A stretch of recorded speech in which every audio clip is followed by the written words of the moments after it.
In this module, we'll cover the email filtering capabilities of the FortiGate.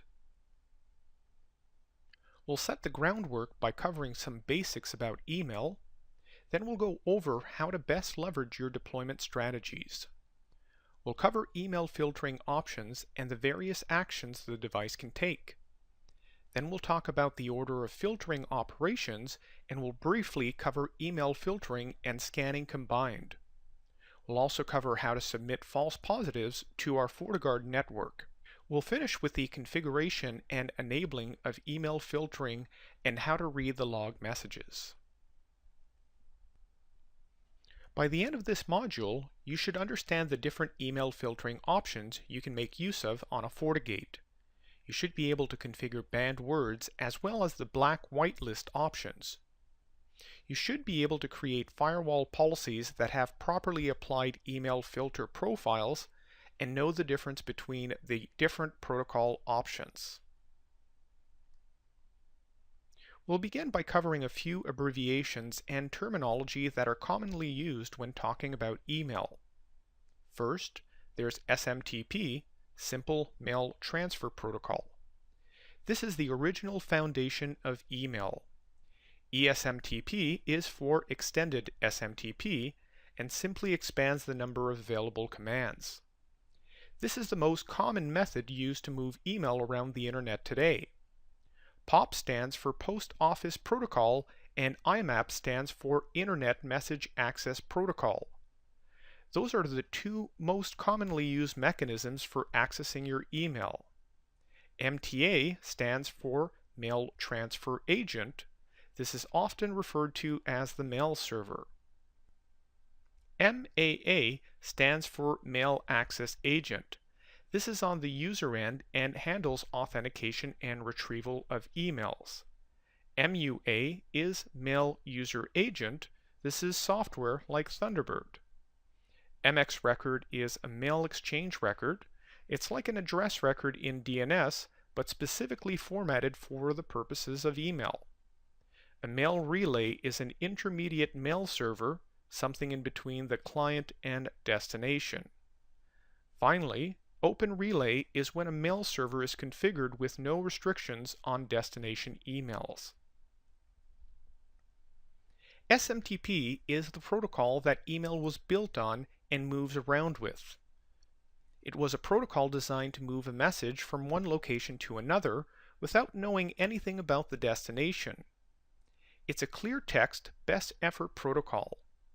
This means that, as far as the protocol is concerned, there's almost nothing that is required in order for an email to be sent. You simply need a destination, everything else is optional. Now, most mail servers are set up to need more than that, but we'll be talking about the protocol here. There are four kinds of responses with SMTP. 200 numbers indicate a success, 300s indicate an incomplete command, like authenticating, 400s are temporary errors that could wind up correcting themselves, and 500 are permanent errors that require human intervention to fix. There is also SMTPS, which is SMTP wrapped up in encryption and operating on port 465 by default. An MX record is what you can use in order to resolve an email domain's destination. On the left, you see an MX record for google.com. On the right is an A record for the same domain from the same DNS server. As you can see, they're set up very differently. An address record only contains IP addresses. An MX record can contain names or IPs. If it's a name, then it gets resolved to an IP through a DNS query for the record of that host name. Also, each entry in the MX record has a preference which denotes an order they should be used in from lowest number to highest. The two other protocols involved with email are POP and IMAP. POP is a very basic protocol that really only lets you check your inbox by downloading and or deleting emails. There's no functionality beyond that. IMAP is much more robust. It allows you to have multiple folders on that server. IMAP was designed to deal with many of the shortcomings of POP when accessing your email from multiple locations. Both of them have secure versions that operate on separate ports and encapsulates a standard protocol with an SSL. Let's walk through a fairly typical example. As a user with the email address a@example1.org writes an email in Thunderbird to their friend b@example3.org. Thunderbird is set up to use post.example1.org as its server, so the email is sent there using SMTP. POP and IMAP are only used to check email. Post.example1.org is an MTA, a mail server. To forward the email to the destination, it must perform a DNS lookup for the MX record of the domain example3.com. The MX record comes back with two options for delivering the email relay.example2.net and mail.example3.net. Relay has a lower priority of 50. We'll assume this is a properly configured mail server, so it does an address lookup for the server with the lowest priority, relay.example2.net, opens up a TCP connection, and sends the email off using SMTP or SMTPS.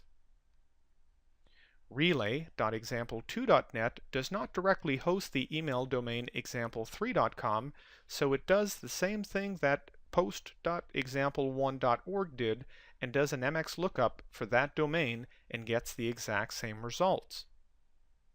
We'll assume that relay.example2.net is set up properly and knows what its name is, so it ignores the entry and elects to send the email to the next server in the list, which is mail.example3.com. Finally, the end user connects to their mailbox, authenticates, and retrieves the email message using whatever email client they happen to be using. There are two actions available for email that is considered spam. It can either be tagged or discarded. Tagging simply flags the email as spam in some fashion that is detectable, so you can set up a filter on the mail server or the client software in order to perform an action on the email. This can include deleting it or putting it into your junk mail folder. Discard sends a 500-based SMTP message to the sending mail server telling them the email was refused. Discard is only available for SMTP, but the unit is capable of tagging emails on POP and IMAP as well. Email filtering is the technical term used for spam filtering. The FortiGate unit uses this to detect unwanted emails. The actual definition of spam is unsolicited bulk email. Which methods for detecting spam are supported by a FortiGate unit? Primarily, there's the FortiGuard inspection, which is a live connection spam filtering service that checks different aspects of the email. There are also some DNS related and other checks that can be turned on. After that, you have manually configured options like banned words and black whitelists. FortiGuard's primary inspection method is its FortiGuard IP list. FortiGuard will check the IP of the connecting mail server to see if it's blacklisted. The IP is queried, and if it is on the list, the email is considered spam. A score of 1 is a permanent value that will not change. You'll need to work with Fortinet's anti-spam team to get it unlisted. The score needs to be 3 or less for the unit to consider it spam email. It's not uncommon for an email to include a website or URL. FortiGuard maintains a database of spamvertised URLs. The email is parsed, and all the URLs that it contains are sent back to FortiGuard. If any of them match something that is in the database, the email is considered spam. Emails within the body of the message are also queried with the same results. Now, this is not the same as web filtering. URLs are not submitted to a category check of any kind. They are checked against our Spamvertised URL database. Something to keep in mind when you're doing any kind of inspection of email content is the language the email was sent in, or the character set. An email filtering device will filter the contents of the email in accordance with the character set it was sent in. There is also a database of email hashes. The FortiGate unit will also break the email up and hash different sections of it. For example, MIMEs, attachments, etc. Those hash values are then checked to see if they are blacklisted. A hash can be more difficult to describe. This is a way of tracking aspects of the email that the unit would not otherwise be able to inspect. But since the FortiGate unit is not a mail server, there are many specialized functions that it will never be capable of doing. There is also a locally maintained black whitelist. IPs on this list can have an action of spam, clear, or reject. Spam instructs the FortiGate unit to use the spam action in the profile. Reject tells it to refuse delivery of the SMTP message, and clear is when you want to stop further inspection and simply allow the FortiGate unit to pass the mail through. This is usually because you trust the sender. You can also put email addresses and domains on a local black whitelist. The main difference is that IPs are processed much sooner in the list of spam checks than emails. The next check is the Hello DNS lookup. In order to send an email, most mail servers require that the remote side identifies themselves. This is done through a hello EHLO command depending on if SMTP or ESMTP is being used. The FortiGate looks at what is said and tries to resolve that to an IP address. There is no comparison made to the sender's IP address. The return email DNS check is different from the hello check in that it looks at a different portion of the email. Instead of looking at the hello, it looks at the reply to field and makes sure that the domain specified there will resolve to an IP. Unlike the hello check, which relies on SMTP communication, this check is also available on all protocols. The banned word check detects keywords that you manually configure within the email. Unlike the other spam checks, a detected banned word does not necessarily mean the email is considered spam. Each word has a weight value associated. The weight of the detections is added up at the end of the email, and if this value exceeds the threshold, the email is considered spam. If not, the email is not spam. This allows you to make some keywords that will not cause emails to be blocked if they are detected on their own, and others that will. Banned words are manually configured and should be maintained by your email administrator. A poor banned word selection will result in false positive detections. Emails all contain MIME headers which describe different aspects of the email, such as who sent it, the language, the subject, and other options as well. The FortiGate unit can inspect MIME headers to attempt to detect email as spam. The MIME header check rules can only be set up using the CLI. This is really an expert option and should not be employed by anyone without a solid understanding of email functionality. Since every email software hides MIME headers from the users unless you explicitly configure it otherwise, most users are not even aware that this part of the email exists. If you are filtering spam on non-visible information, this may irritate your users if these rules are set up improperly. There is also the option to use third-party DNS blacklists and Open Relay database services. Keep in mind that many of these services also have restrictions on their usage, even the ones that are free. This is something that you will need to find out more about if you intend to use any of these services. Also, since they are third-party services, Fortinet will not be able to assist very much if any issues with violations are found using these rules.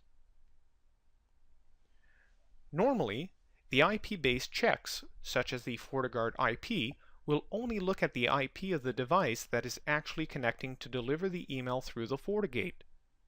From the CLI, you can change the behavior so the device will walk through the received header and check the IP of every server the email passed through on its way. If your DNS is slow to respond, this can cause issues because each IP needs to be checked in turn.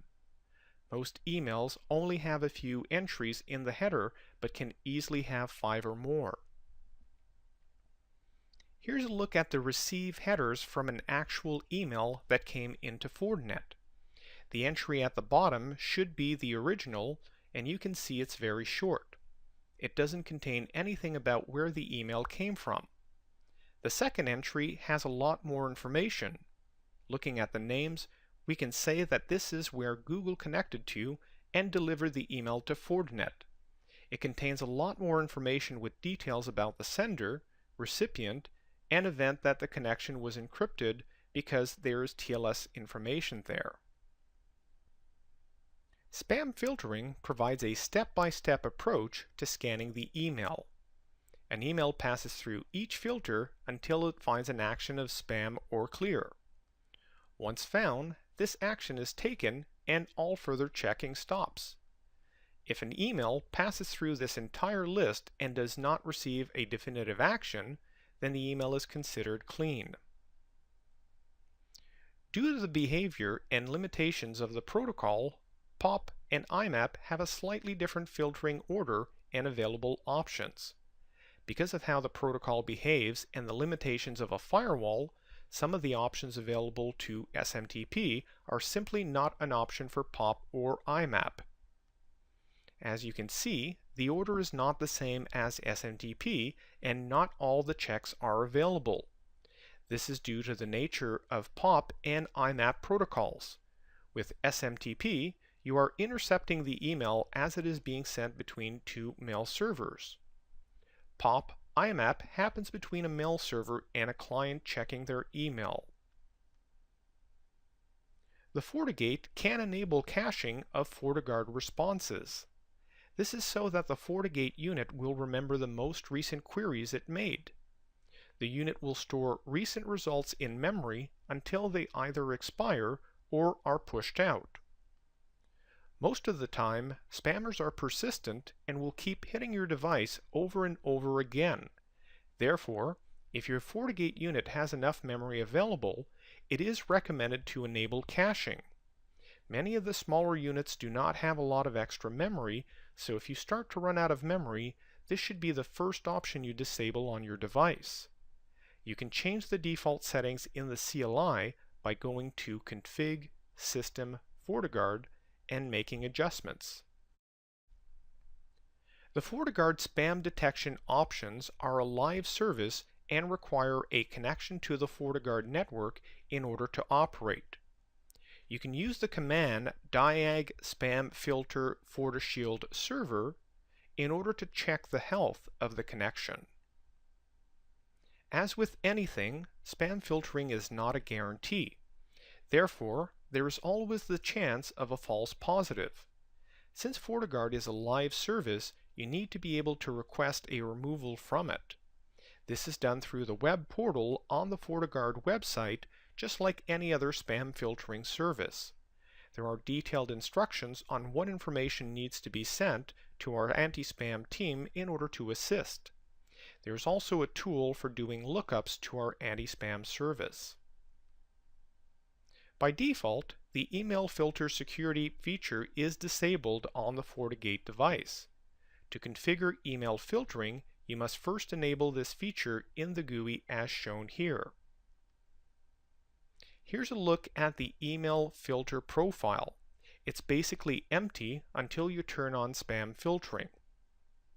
Once you do, you get access to the various spam filtering options that are available for each of the protocols. SSL encryption is another aspect of email. Turning on inspection is fairly straightforward. SMTPS is a separate protocol from SMTP and operating on a different port. It's really just SMTP encapsulated using encryption. In order to be able to do any kind of content inspection on that sort of traffic, you will need to apply an SSL SSH inspection profile. ESMTP also contains a command called starttls, which is not supported on all mail servers. If this command is invoked and there's no SSL SSH profile in place, the FortiGate will simply stop doing inspection for that session, since it can't read any more information without using CA certificates that would be in the SSL SSH inspection profile. A common setup is to have both VirusScan and email filter profile on the same firewall policy. It's important to point out exactly how these two features work together. When the FortiGate looks at an email, the VirusScan happens after the email filter checks. Emails that are whitelisted, marked as clear by a previous email check, do not bypass the VirusScan. A whitelisted sender could still be infected. If a previous email filter check marked the email as spam, it will not bypass the VirusScan unless the spam action is discarded. The reason is the same. Even if an email is considered spam, it could also contain a virus. When a virus is found, what happens next depends on the email being marked as spam even if a previous filter marked it as clear. What happens depends on the spam action. Tag results in the infection being removed and replaced with a text file that contains the AV block message. Discard results in the SMTP connection being blocked with a 500 response. By default, any email filter log entries will show up in the forward traffic log. The forward traffic log is designed to be a brief summary only. You can see information such as the action, the sender, and a recipient email address. In the Logging and Monitoring module, we discussed enabling the option Extended UTM Log in the CLI in order to get more detailed information. A log is still generated in the forward traffic log, but an additional, more detailed log entry is also created under Security Log Email Filter. Compared to the forward traffic log, more detailed information is given. You can see the name of the email filter profile that caused the detection, the subject of the email.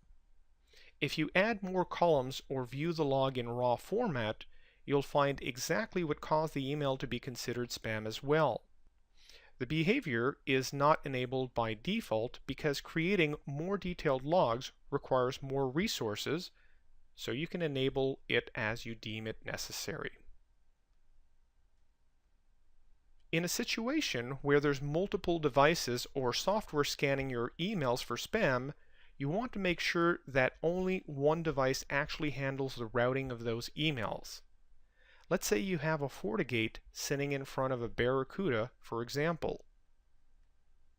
The email comes in and hits the FortiGate first. Chances are, the only thing a FortiGate can do that a Barracuda can't do would be the FortiGuard inspection. Then, regardless of if the FortiGate thinks the email is spam or not, it should get passed through. This is because spam filtering is not an exact science. The protocol itself is best effort, therefore any kind of filtering can only be as good as the protocol. In the case of a false positive, you want to be able to find that piece of email and release it to the intended recipient. For that reason, there should be as few places as possible. Since the FortiGate considers this spam, you can set up rules to throw the email away here. Just use tagging on the FortiGate and look for the string. Also apply any additional spam filtering that the FortiGate is not capable of doing. If the FortiGate or this device considers the email spam, then throw it away. Another thing to consider with email is the geography. Where does your business need to receive email from? A lot of spam can be avoided simply by limiting where you allow it to be received from. Most businesses don't receive emails from outside their country, so setting up firewall policies using geographic address objects to block access from some IPs can be considered beneficial.